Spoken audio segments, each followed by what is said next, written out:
आज चाहिँ हामी बीबीएस सेकेन्ड इयरको फाइनान्सको च्याप्टर 4 अन्तर्गतको fundamentals of risk and return भन्ने च्याप्टरको मेन फर्मुलाहरू जुन इम्पोर्टेन्ट फर्मुलाहरू छन् तिनीहरूको बारेमा हेर्दैछौँ।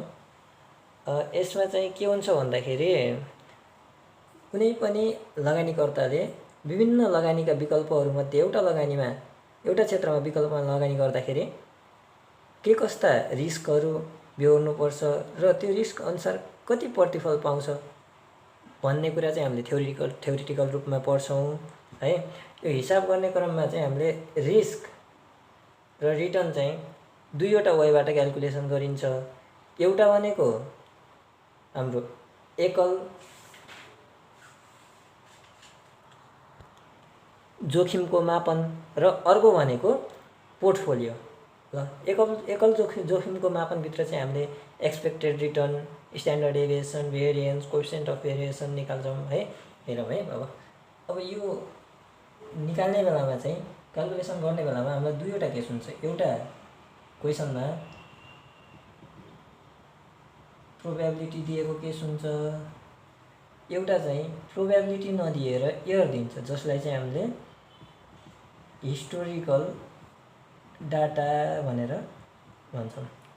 यिनी दुईवटा केस हुन्छन्। अब प्रोबेबिलिटी दिएको केसमा हामीले के निकाल्नु पर्यो? फर्स्टमा हरेक क्वेसनमा फर्स्टमा सोध्ने क्वेसन भनेको एक्सपेक्टेड रिटर्न हो। एक्सपेक्टेड रिटर्न जसलाई चाहिँ हामीले के भन्छौँ? एभरेज रिटर्न पनि भन्छौँ है। जसलाई चाहिँ हामीले केले डिनोट गर्छौँ भन्दाखेरि ER, एभरेज रिटर्नलाई ER ले डिनोट गर्छौँ है। यसको सूत्र के हुन्छ भन्दा पहिले यता पनि लेखौँ न त है। एक्सपेक्टेड रिटर्न TD एक्सपेक्टेड और एभरेज रिटर्न।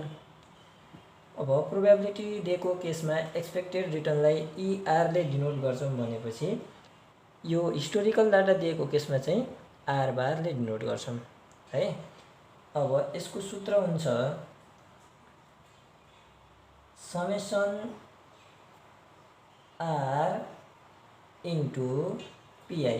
किन भन्दा त यसमा त प्रोबेबिलिटी दिया हुन्छ र यसको सूत्र हुन्छ फेरि summation of R divide by N। यसमा इन्टु PI हुन्छ प्रोबेबिलिटी दिएको भएर, यसमा चाहिँ N हुन्छ। जुन इयर दिया हुन्छ 2007, 2008, 2009 भनेर त्यो इयर कतिवटा इयर दिया छ काउन्ट गर्ने, त्यसैलाई N मानेर डिभाइड गर्ने। PI चाहिँ त्यसमा PI दिया हुन्छ। R भनेको एक्सपेक्टेड रिटर्न, यहाँ पनि यो R भनेको एक्सपेक्टेड रिटर्न। ठिक छ। अब दोस्रोमा हामीले निकाल्नुपर्छ स्ट्यान्डर्ड डेभिएसन। स्ट्यान्डर्ड डेभिएसन जसलाई चाहिँ हामीले केले डिनोट गर्छौँ? एले डिनोट गर्छौँ। ल यता पनि लेखौँ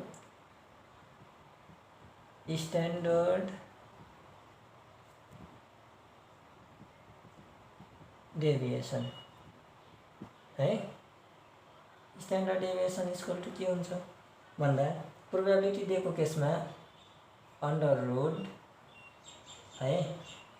रुट समेसन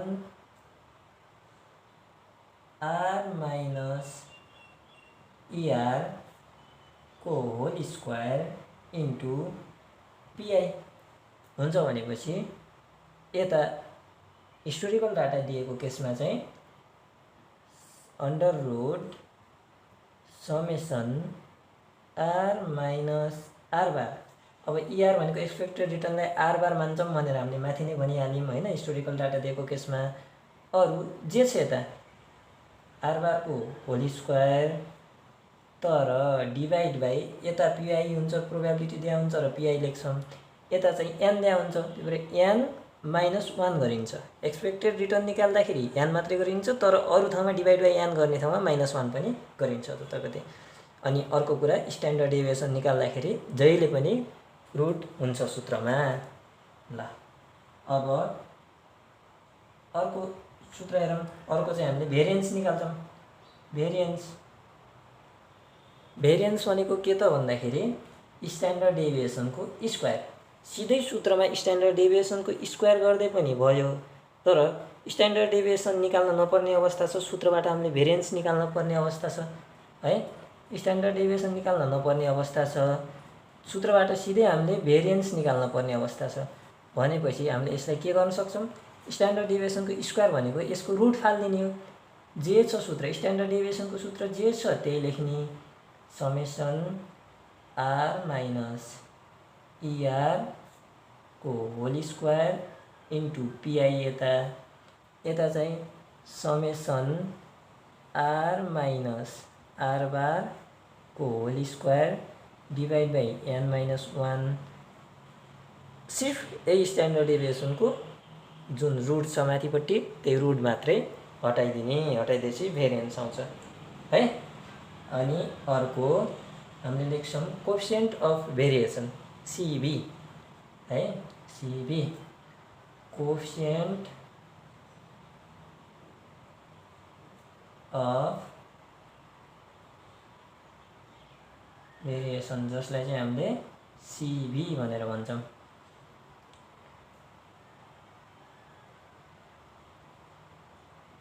यसरी दुईतिरको एकैचोटि गरेर हेर्दाखेरि यो सूत्रमा चाहिँ हामीलाई सम्झिन सजिलो हुन्छ क्या, त्यही भएर दुईतिरको एकैचोटि गरेर हेरेका छौँ हामीले। सिबी इक्वल टु के हुन्छ भन्दाखेरि standard deviation divide by expected return है, standard deviation divide by expected return. यता पनि standard deviation divide by expected return भनेको हामीले के भन्छौँ भनेको थियौँ, आर बार भन्छौँ भनेको थियौँ। ठिक छ ल, यति गर्दाखेरि हाम्रो डेसिमलमा आउँछ सिबी, हाम्रो डेसिमलमा आए पनि हुन्छ, इन्टु 100 गर्न पनि सक्छौँ हामीले। 100 गऱ्यौँ भने पर्सेन्टेजमा आउँछ, फेरि 100 गरे पनि हुन्छ, 100 नगरे पनि हुन्छ, गरेनौँ भने डेसिमलमा आन्सर आउँछ, 100 गऱ्यौँ भने पर्सेन्टेजमा आन्सर आउँछ।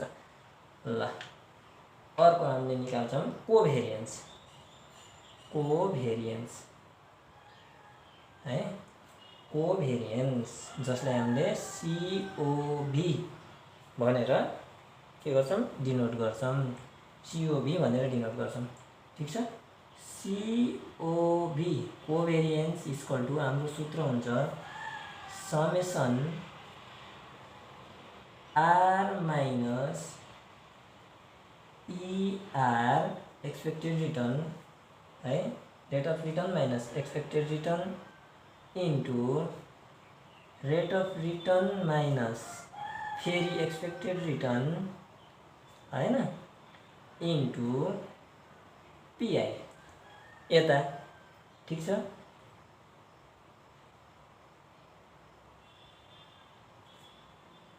अर्को यो हिस्टोरिकल डाटा दिएको केसमा फेरि COV equal to summation R minus expected return, same नै हो हैन, अनि into R minus expected return, यो पनि सेम नै हो, यता जे छ त्यही हो। एक्सपेक्टेड रिटर्नको ठाउँमा हामीले आर बार लेख्छौँ, त्यति फरक हो हैन, डिभाइड बाई अब यता पिआई हुने ठाउँमा यतापट्टि चाहिँ डिभाइड बाई एन माइनस 1 हुन्छ जहिले पनि।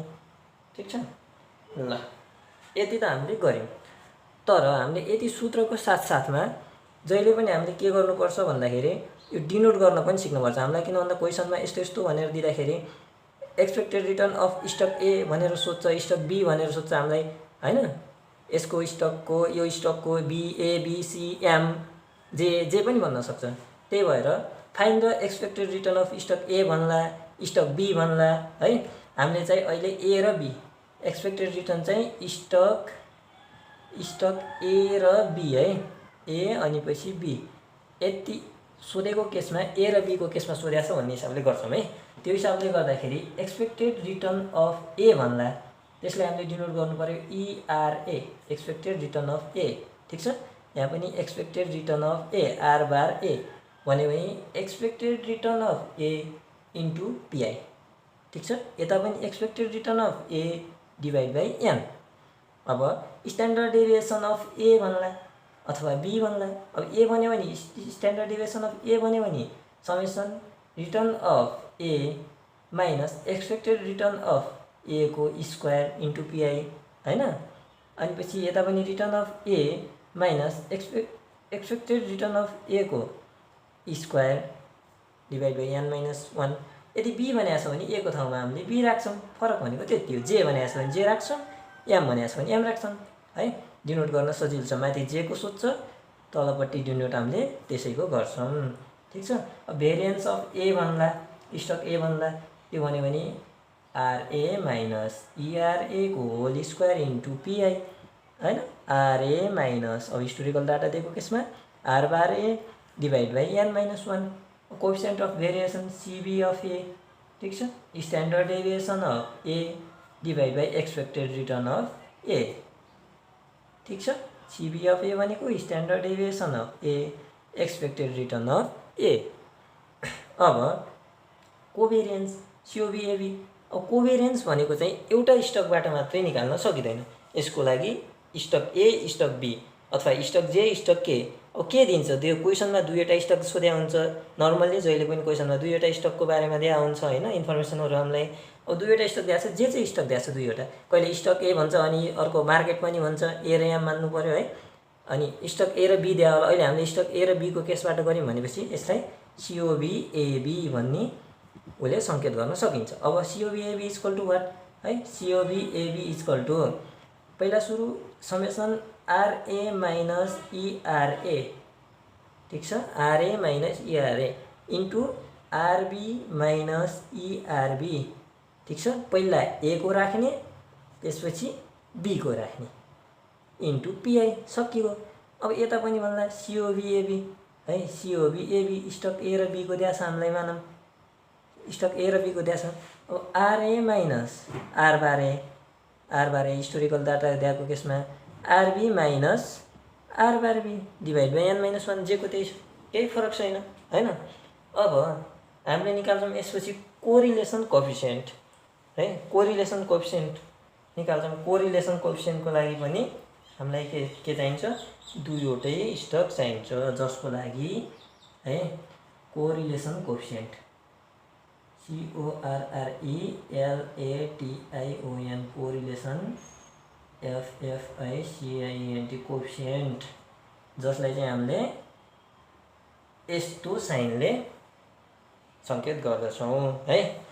अब यो भनेको यसको सूत्र भनेको के हुन्छ भन्दाखेरि सिओबिएबी, भर्खर माथि हामीले जुन सिओबिएबी निकाल्यौँ हैन, कोएफिसिएन्ट कोभेरिएन्स अफ एबी निकाल्यौँ है, डिभाइड बाई त्यसलाई चाहिँ अब ए को स्ट्यान्डर्ड डेभिएसन इन्टु बी को स्ट्यान्डर्ड डेभिएसन, स्टक बी को standard deviation, stock of A को स्ट्यान्डर्ड डेभिएसन र स्ट्यान्डर्ड डेभिएसन अफ बी गऱ्यो भने हाम्रो के आउँछ, कोरिलेसन कोएफिसिएन्ट।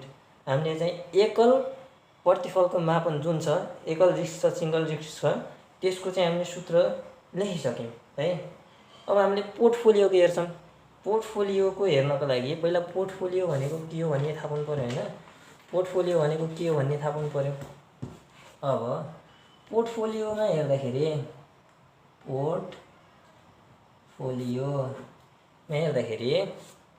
पोर्टफोलियो भनेको कस्तो हो भन्दाखेरि अब एउटा स्टक मात्रै, एउटा एसेट्स मात्रै नभएर है, एउटा स्टक मात्रै, एउटा एसेट्समा मात्रै लगानी नगरेर एकभन्दा बढी विकल्पहरूमा लगानी गर्नुलाई पोर्टफोलियो भनिन्छ है।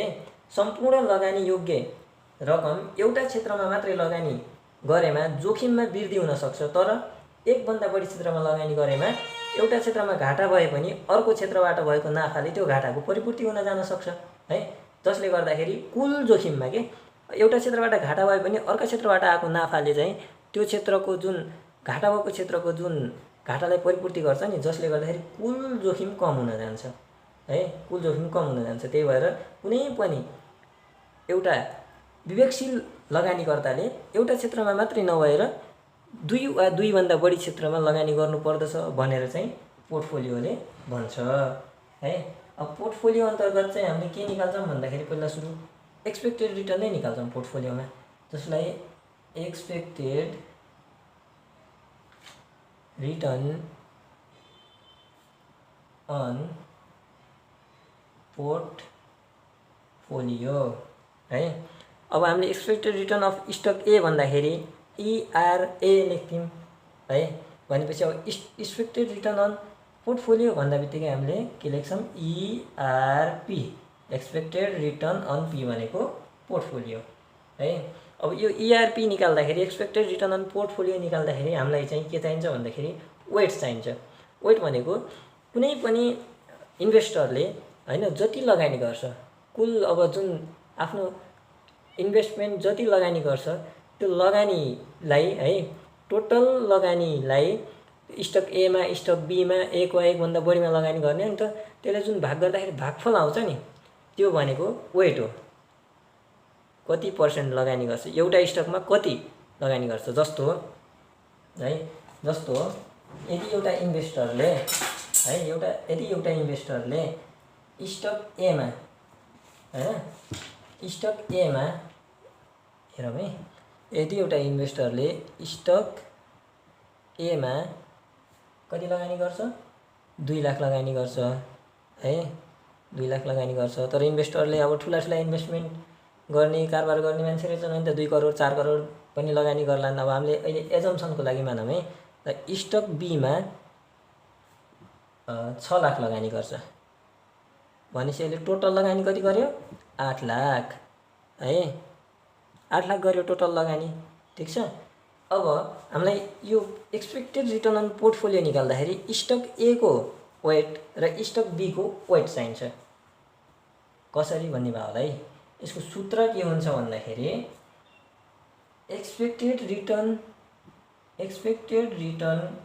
अन ए, जुन माथि ए को एक्सपेक्टेड रिटर्न निकाल्यौँ, into weight of A plus expected return on B into weight of B हुन्छ सूत्र।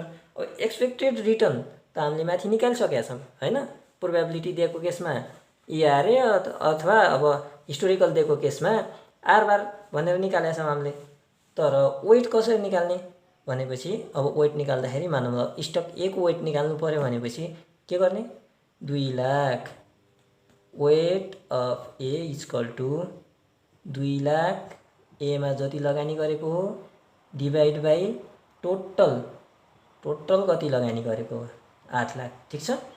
अब 2 लाख डिभाइड बाई 8 लाख, 5वटा शून्यले 5वटा शून्य काट्यो है, equal to 2 divide by 8, 2 divide by 8 भनेको हाम्रो कति हुन्छ, 2 डिभाइड बाई 8 0.25, हाम्रो वेट भनेको 0.25 आयो। त्यस्तै गरेर स्टक बी को वेट निकाल्नु पर्यो, वेट अफ बी भन्यो भने अब बीमा गरेको लगानी 6 लाख, ठिक छ, डिभाइड बाई हाम्रो टोटल लगानी भनेको 8 लाख, ठिक छ, गयो 6/8 भनेको 0.75, 0.75। वेट चाहिँ हामीले यसरी निकाल्न सक्छौँ हैन, वेट चाहिँ हामीले यसरी निकाल्न सक्छौँ। अब क्वेसनमा कहिलेकाहीँ नर्मली चाहिँ क्वेसनमा यति पर्सेन्ट 50-50%, अब 50-50% दुईटामा लगानी गर्यो भने चाहिँ हामीले वेट कसरी गर्ने, 0.50 0.50 डेसिमलमा पर्सेन्टमा दिए हो भने 50% 50% भयो, दुईटामा गरेर 100% हुने हो, डेसिमलमा दुईटामा गरेर 1 हुने हो टोटलमा है, 0.50 0.50 राख्ने। नर्मल्ली क्वेसनमा यति पर्सेन्ट अथवा यति डेसिमलमा भनेर वेट दिया हुन्छ, दिएन र यस्तो जुन नम्बरमा दियो भने टोटल गर्ने, टोटललाई stock A upon total stock B upon total गरेपछि वेट आउँछ, हामीले सजिलै निकाल्न सक्छौँ है। अब अर्को हामीले के निकाल्छौँ भन्दाखेरि स्ट्यान्डर्ड डेभिएसन अफ पोर्टफोलियो। अब एक्सपेक्टेड रिटर्न त निकाल्यौँ, अब स्ट्यान्डर्ड डेभिएसन पनि चाहियो नि त हैन, स्ट्यान्डर्ड डेभिएसन अफ पोर्टफोलियो। यसलाई हामीले केले सङ्केत गर्ने भन्दाखेरि अब माथि स्ट्यान्डर्ड डेभिएसन अफ स्टक ए भन्दाखेरि ए गरेका थियौँ है, यहाँ पी गर्छौँ कि पोर्टफोलियो भन्दा बित्तिकै पी आउँछ, यहाँ चाहिँ पी गर्छौँ है। अब यहाँ त अटाउन अलि लामो छ सूत्र, त्यो तल राखौँ, standard deviation of portfolio equal to standard deviation भन्दा बित्तिकै जहाँ पनि अन्डर रुट भइहाल्छ भनेर अघि नै भनिसक्यौँ हामीले, अन्डर रुट, ठिक छ। स्ट्यान्डर्ड डेभिएसन अफ ए को square into weight of A को स्क्वायर, जुन हामीले वेट निकाल्छौँ त्यसको स्क्वायर गर्ने। स्ट्यान्डर्ड डेभिएसन माथि निकालिसकेका छौँ ए को, स्टक ए को, अनि वेट अफ ए पनि हामीले यो पोर्टफोलियो गर्ने बेलामा निकाल्छौँ, तिनी दुइटैको स्क्वायर गर्ने, प्लस फेरि स्ट्यान्डर्ड डेभिएसन अफ बी को square into weight of B को स्क्वायर।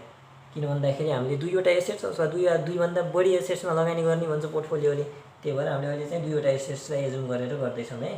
बी को square plus 2 into COVAB covariance है, covariance of stock A and B into weight of A into weight of B. यति गऱ्यौँ भने हाम्रो के आउँछ, स्ट्यान्डर्ड डेभिएसन आउँछ पोर्टफोलियोको। यो भनेको portfolio standard deviation by using covariance. अब अर्को हामीले यो चाहिँ बाई युजिङ कोभेरिएन्स है। हामीले स्ट्यान्डर्ड डेभिएसनलाई अर्को, स्ट्यान्डर्ड डेभिएसन अफ पोर्टफोलियोलाई अर्को हामीले बाई युजिङ कोरिलेसन पनि गर्न सक्छौँ। कोरिलेसन है, कोरिलेसनको युज गरेर पनि हामीले स्ट्यान्डर्ड डेभिएसन निकाल्न सक्छौँ। कसरी भन्दाखेरि अब अन्डर रुट हुने नै भइहाल्यो स्ट्यान्डर्ड डेभिएसन भन्दा बित्तिकै, ठिक छ। वेट अफ ए को square into standard deviation of A को square plus weight of B को square into standard deviation of B को स्क्वायर। यो माथि यहाँसम्मको यही नै हो है, यहाँसम्मको यो वेट र स्ट्यान्डर्ड डेभिएसन यताउता भएर केही फरक पर्दैन है। Plus 2 into weight of A into weight of B into अब यो कोरिलेसन, ठिक छ, correlation of A and B into standard deviation of A into standard deviation of B गऱ्यौँ भने चाहिँ हामीले के निकाल्न सक्छौँ, युजिङ कोरिलेसन पोर्टफोलियोको स्ट्यान्डर्ड डेभिएसन निकाल्न सक्छौँ है। अब भेरिएन्स पनि निकाल्न पर्यो स्ट्यान्डर्ड डेभिएसन निकालिसकेपछि हैन। भेरिएन्स अफ पोर्टफोलियो, भेरिएन्स चाहियो नि त, भेरिएन्स अफ पोर्टफोलियो, जसलाई चाहिँ हामीले स्ट्यान्डर्ड डेभिएसनको स्क्वायर भन्छौँ। अब स्ट्यान्डर्ड डेभिएसनको स्क्वायर, स्ट्यान्डर्ड डेभिएसन अफ पोर्टफोलियोको स्क्वायर भनिदिउँ न त। अब स्ट्यान्डर्ड डेभिएसन अफ पोर्टफोलियोको स्क्वायर, अब बाई युजिङ कोभेरिएन्स छ भने कोभेरिएन्सको फर्मुलाको, स्ट्यान्डर्ड डेभिएसनको फर्मुलाको रुट हटाइदिने, बाई युजिङ कोरिलेसन भन्न पनि सक्छ नभन्न पनि सक्छ, हामीले जुन सजिलो लाग्छ त्यहीबाट गर्ने। योबाट गरेका छौँ भने standard deviation of portfolio by using कोरिलेसनको रुट हटाइदिने गर्दाखेरि आइगयो। हामीले चाहिँ अहिले एउटा मात्रै देखौँ हैन, यो कोभेरिएन्स युज गरेर गर्नेवालाकोबाट हामीले गर्दैछौँ है। इक्वल टु रुट हट्यो स्ट्यान्डर्ड डेभिएसन अफ ए को square into weight of A को square plus standard deviation of B को square into weight of B को square plus 2 COVAB covariance of AB into weight of A into weight of B. यति गऱ्यौँ भने चाहिँ हाम्रो के आउँछ, भेरिएन्स आउँछ। Coefficient of variation on portfolio CB पनि चाहियो नि त।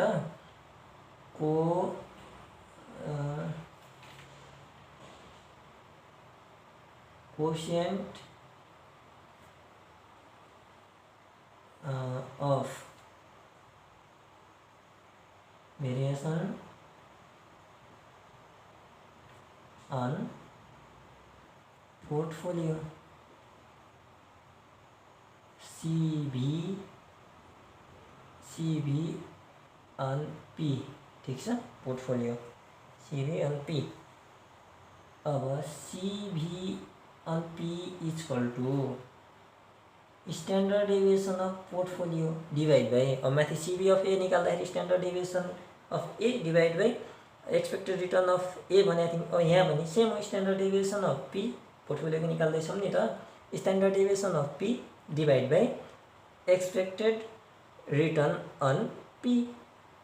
अब यति गऱ्यो भने हाम्रो डेसिमलमा आन्सर आउँछ, इन्टु 100% गऱ्यो भने पर्सेन्टेजमा आन्सर आउँछ है। डेसिमलमा आए पनि आन्सर मिल्छ, पर्सेन्टेजमा आए पनि आन्सर मिल्छ, त्यसले केही फरक पर्दैन। अब यति गरिसकेपछि हामीले के गर्छौँ भन्दा बेटा कोएफिसिएन्ट निकाल्छौँ। बेटा कोएफिसिएन्ट है, बेटा कोएफिसिएन्ट भनेको कस्तो अवस्थामा दिन्छ भने कहिलेकाहीँ मार्केट र स्टक ए स्टक बी भनेर दिएको केसमा चाहिँ दिन्छ हैन। त्यो केसमा दिँदाखेरि हामीले बेटा कोएफिसिएन्ट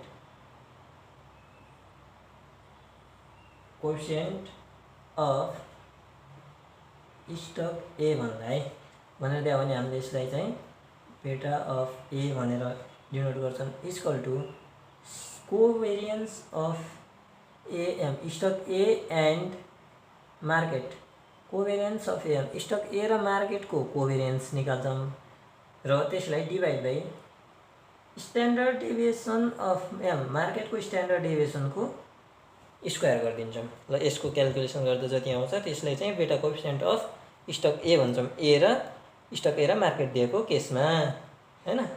अब यसपछि हामी केमा जान्छौँ भन्दाखेरि सिएपिएममा जान्छौँ।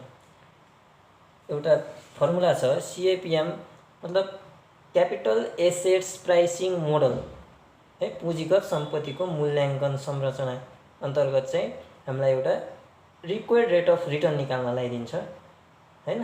अब पहिला सिएपिएम भनेको के बुझौँ हैन, सिएपिएम भनेको के बुझौँ पहिला, सिएपिएम भनेको के बुझौँ हैन, क्यापिटल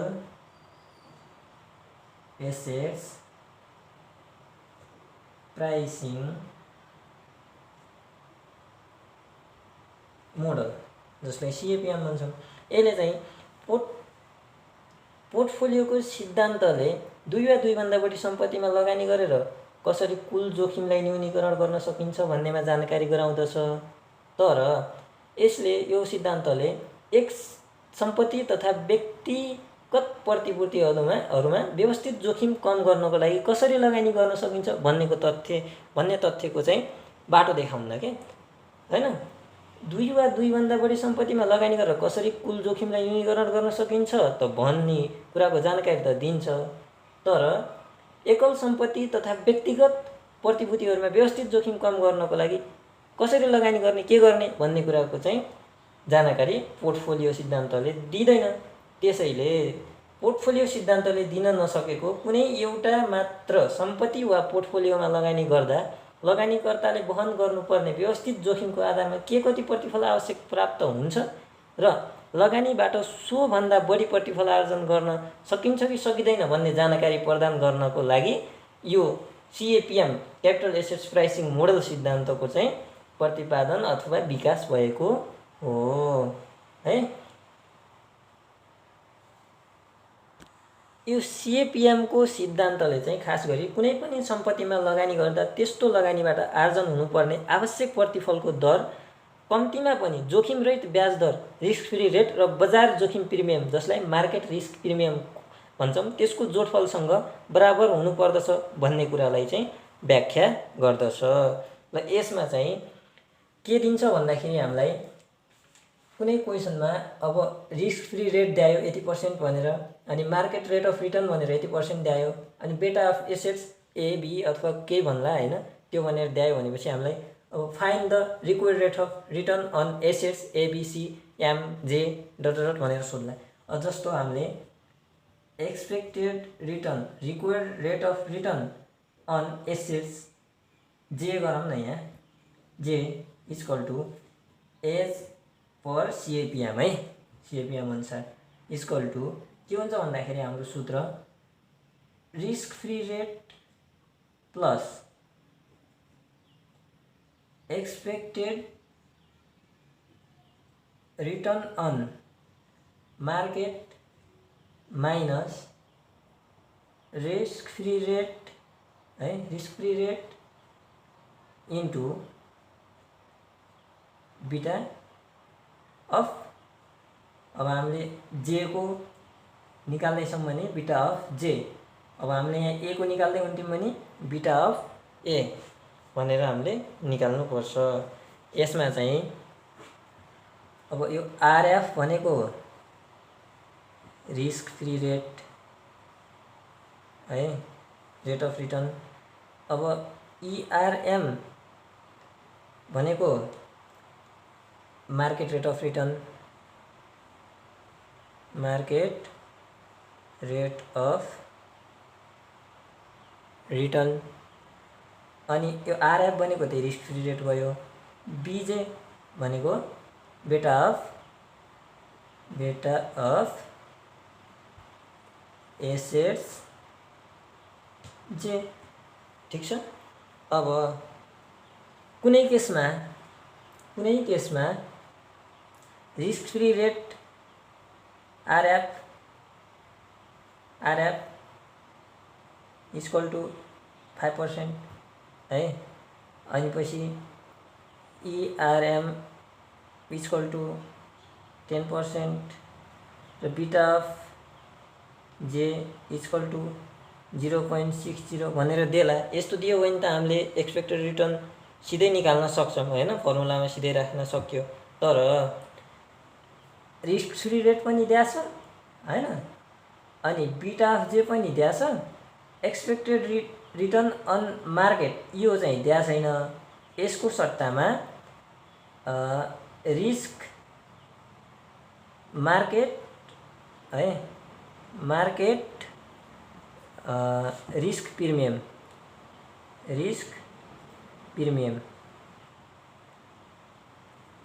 इक्वल टू 10% भनेर दिएको छ भने कहिलेकाहीँ चाहिँ यो नदिएर मार्केट रिस्क प्रिमियम भनेर पनि दिन्छ।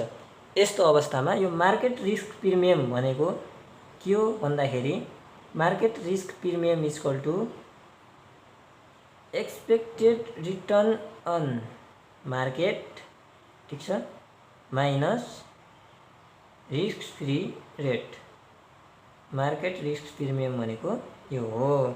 सिधै इआरएम माइनस आरएफ को ठाउँमा मार्केट रिस्क प्रिमियम जति दिएछ त्यही राख्ने, यहाँ मानौँ 10 राख्न सक्यो। बीजे को ठाउँमा अब यो 0.60 भयो, आरएफ को ठाउँमा 5 भयो। यस्तो केसमा चाहिँ यो दिएको छ भने पनि यो राखेर गर्ने, यसमा आरएफ घटाउने होइन, मार्केट रिस्क प्रिमियममा आरएफ घटाउने होइन है।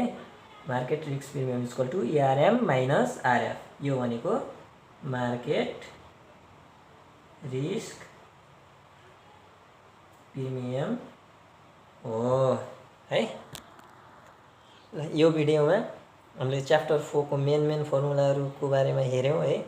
अब नेक्स्ट भिडियोमा चाहिँ हामीले न्युमेरिकल प्रब्लमहरू सल्भ गर्ने कोसिस गर्नेछौँ। धन्यवाद।